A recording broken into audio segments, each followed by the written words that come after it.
hell is going on? Good evening, everyone. This is E.C. Smith. We're going to cover a little bit of the news today. Normally, I like to take a quick trip around the world and see everything that's going on. But what's going on in the United States, and specifically as it applies to the United States and Venezuela, that might be one of the bigger stories in the world. So we're going to go ahead and touch on that today. So what is going on in Venezuela? Well, President Trump recently announced airspace closure warnings that suggests that American military action against Venezuela could be imminent. Now, it's certainly no guarantee of anything. That doesn't necessarily mean something's going to happen. Maduro has been offered safe passage to Colombia for he and his family. He has at this point refused that offer. But what's on the table right now from Washington to Caracas is Maduro resign or military action is imminent. I've seen some claim that America's motivation in driving out Maduro's regime is exclusively about oil. I don't believe that's the case. I think there really is quite a bit more complication than that.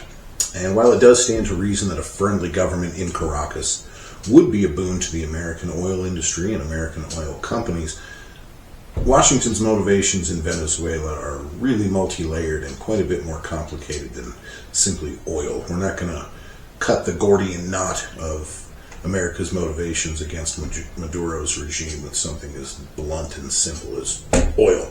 There's quite a bit more to it than that. We're going to take a brief look at some of the many reasons why Washington wants Maduro out. This includes his ties to Iran and potentially to Hezbollah. This includes Venezuela's role in arms dealing and war material production for Moscow, as well as spillover effects of the terrible mismanagement of the socialist state by both Chavez and now Maduro. Let's explore some of Maduro's reported links to Iran. Rand Corporation headline, August of 2022, it's time to designate Venezuela as a state sponsor of terrorism. From the article, Venezuela's role as an increasingly close partner to Iran, which the U.S. government labels as the world's leading state sponsor of terrorism, warrants attention. One must not forget that the long arm of the Iranian state, with Venezuela as its Latin American spearhead, extends into the Western Hemisphere. Remember, Washington dropped 6 bunker buster bombs on Iran back in July on their nuclear production facilities. Washington has a clear national security interest in ensuring Iran does not have a foothold in the Western Hemisphere. And if Venezuela is providing one, Washington's going to act on that. Further, from the Washington Institute for Near East Policy, April of 22, Iran may be outsourcing kamikaze drone production to Venezuela. From the article, Venezuela's state-owned flag carrier Conviasa Airlines is heavily involved in Iran's global illicit arms network, operating a joint venture with Mehan Air, the Iranian carrier that doubles as a logistical arm of the Islamic Revolutionary Guard Corps. Among other activities, Mehan has a history of using civilian passenger flights to transport weapons and ammunitions to allies such as Assad in Syria and to Hezbollah in Lebanon, and many of its flight crews are ex-IRGC pilots. The company has been under U.S. sanction since October of 2011 for secretly ferrying operatives, weapons, and funds via such flight on behalf of the Islamic Revolutionary Guard Corps Quds Force. Now, more than simply moving weaponry for the IRGC, the article claims that increased tourist flights between Moscow and the Margarita Islands of Venezuela often have conspicuous detour stops in Tehran for cargo loading. That, according to the article, suggests that Venezuela is being used as an alternative drone production site to meet Moscow's increased need for Iranian Shahed drones. And there's also the issue of the massive outflows of Iranian migrants over the past several years. It's estimated that 7 million people have fled Venezuela since Maduro's predecessor Chavez came to power on the back of a socialist reform movement. He nationalized industry across the country and consolidated power in a pretty wealthy country at one point. Now, under Chavista socialism, it's estimated that their gross domestic product contracted 75% between 2014 and 2021. They saw massive hyperinflation peaking at 1.3 million%. that has driven waves of Venezuelans out of their country. According to the Migration Policy Institute, U.S. border encounters with Venezuelan migrants between 2020 and 2024 was nearly 500,000. In 2023, it's estimated that there were nearly 800,000 Venezuelans living as migrants in the United States. Now, when you have that many people coming over, you're going to have some number of them who bring with them some pretty awful ways of doing business. I'm speaking specifically of the Venezuelan prison gang Tren de Aragua, which has indeed showed up in the United States. That's not simply a talking point. It's very real. From Denver 7 News, December of 2024, I thought I was going to die. Victims recount violent kidnapping by alleged Tren de Aragua members in Aurora. From the New York Post, January 2025. Infamous Colorado apartment complex overrun by Tren de Aragua is ordered shut down over imminent threat. Now, more to the point of the Venezuelan migrants, as I said, back in 2024 I lived in Denver. Denver had a significant number of Venezuelan migrants, one of the higher concentrations in the country. In July of 2024, I remember driving down one of the major thoroughfares there in the city, and I saw probably between 20 and 30 cars with Venezuelan flags flying out their windows. They're honking and so forth. This is happening during the Olympics, mind you, so I'm thinking to myself, did Venezuela win bronze in some ridiculous swimming event? Because what the hell are these people so happy about? Well, it turns out that was election day in Venezuela, and these folks were celebrating on the news that Maduro's opposition had won. Now, of course, it turns out that Maduro claimed victory anyway. However, these folks made it very clear that they wanted Maduro out. Now, of course, some expats in one American city do not speak for all of Venezuela, so I'm certainly not making the claim that because 5,000 Venezuelans in Denver didn't want Chavez to remain, that meant the election is illegitimate. What it means is that the Venezuelans that the Americans are familiar with, the ones we interact with, they want Chavez gone. They really want him gone. Furthermore, the United States doesn't see Maduro as a legitimate president. From the Voice of America, January 2025, from the article.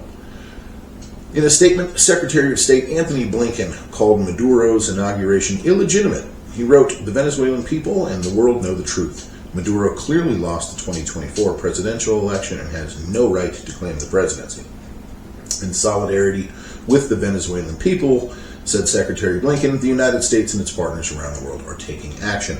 Among the U.S. measures, the State Department has raised its reward up to $25 million each for information leading to the arrest and or conviction of Maduro and his Minister of Interior."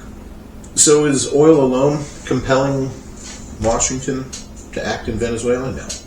No, that's not the case. Washington, in effect, sees a country run by an illegitimate regime that is both ideologically hostile to the United States and is providing a foothold for Tehran in the Western Hemisphere. You got to remember that the United States, under President Trump, has really started flexing what we would call a return to the Monroe Doctrine. Remember, the United States just forced Panama to kick out the two Chinese firms that were operating both ends of the Panama Canal. The United States is in many ways hearkening back to that Monroe Doctrine in the Western Hemisphere. In addition to a country that is providing a foothold for the Iranian regime in the Western Hemisphere, Washington sees a country that is producing war material for Moscow's war effort. It sees a country that is so poorly managed that the U.S. was flooded with migrants, and a number of whom became significant problems within American borders. The American people also have to ask, in this massive influx of Venezuelan migrants, knowing that Maduro is ideologically hostile to the United States and allied with American, euphemistically, our strategic competitors in Iran, Moscow, and Beijing, how many people crossed over the American border with those Venezuelans who are willing to act on what Tehran says? That's a serious question the American people are asking. And the idea of taking out anyone who might be able to give them marching orders with the backing of a state, that doesn't sound like the worst idea in the world in terms of American national security. So Washington sees myriad reasons to get rid of Maduro. It's not simply oil. In addition to the aforementioned reasons, flexing muscle in Venezuela serves as a reminder to every other neighboring country that the United States takes an interest in what happens in the Western Hemisphere, and that getting into bed with American strategic competitors might not be the wisest move for your country. So it's multi-objective foreign policy that the United States is engaging in here. America's operations in Venezuela, whether they be simply to intimidate Maduro out, or in fact to launch some strikes, they're far from one-dimensional. This is not something as easily explained as oil and greed. There's quite a bit more to this than that. Now, this is all happening at a very strange time in American domestic politics. Quite frankly, Maduro speaks the language of the left wing of the American Democratic Party. It's an odd thing to say, but it is true. And the left wing of the Democratic Party is the ascendant wing of the Democratic Party. The new mayors of both New York and Seattle are members of the Democratic Socialists of America. Mamdani in New York City, he openly speaks about seizing the means of production. This guy is half a step away from being an outright communist. He's quite sympathetic to Maduro's worldview, and the buzzwords that define so much of Maduro's worldview, such as Western imperialism and social justice, these are never far from the lips of these democratic socialists, who very much are ascendant on the American left.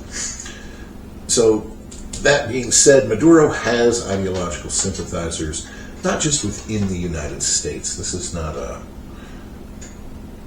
some eccentric group. This is the ascendant wing of one of the two largest political parties in the United States.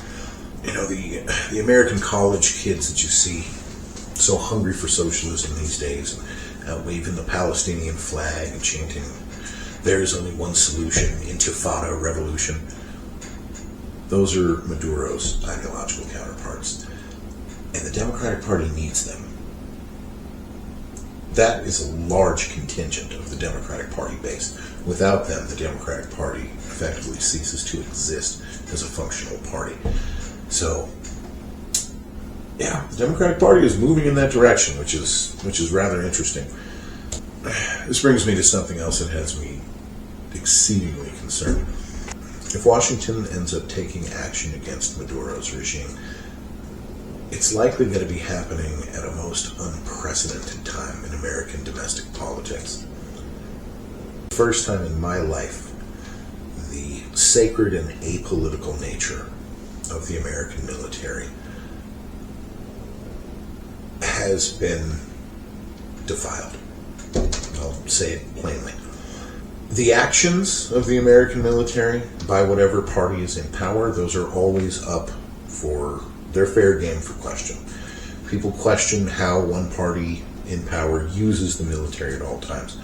What is not done, what is just the unspoken sacred rule of American politics when it comes to the military, is the American military does not get involved in American domestic politics.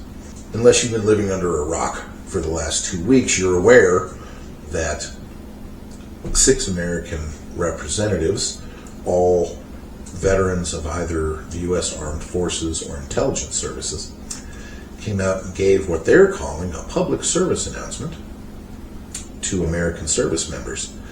They're saying that they simply wanted to remind these people of the fact that if they're given unlawful orders, they mustn't follow them. They have a duty to disobey unlawful orders. What they really did was imply that unlawful orders are currently being given. That is crossing a Rubicon we've never seen. At least not in my lifetime. In American politics, that is dragging the military right in to the dirtier elements of domestic politics, all the mudslinging, all the intrigue and power grabbing that brings the military front and center into that. And we don't know where that goes. Imagine American military units are conducting operations against Maduro's regime. And some of those units have junior officers who really feel they need to take the Democrats up on their public service announcement, who are buying into the idea that they're being given unlawful orders. However unspecified those were by the 6 representatives, the implication was clear. Unit levels? My God. If you start getting dissension in the ranks at unit levels in live fire situations, and it's not beyond the pale of reason to see that going in the absolute worst direction imaginable. I'm being given an unlawful order. I have to defy it. I can't watch my unit carry out an unlawful order and launch these missiles. I suppose I'm going to have to shoot somebody. Something goofy like that. This is how you get to situations where ambitious people in the military find themselves seeing a little bit of light in a crack that otherwise wasn't there. That says, you could make some real inroads in a future in politics by making a stink right now. This is, ironically, taken to its logical conclusion, dissension in the ranks, spurred on by domestic politics. This is how the United States starts to suffer the dysfunction of so many famous banana republics. There's a special irony about that if that comes to fruition while the United States military is conducting operations in Latin America. That's all I have for now, guys. We're going to have to watch this unfold over the next couple days and see where it goes.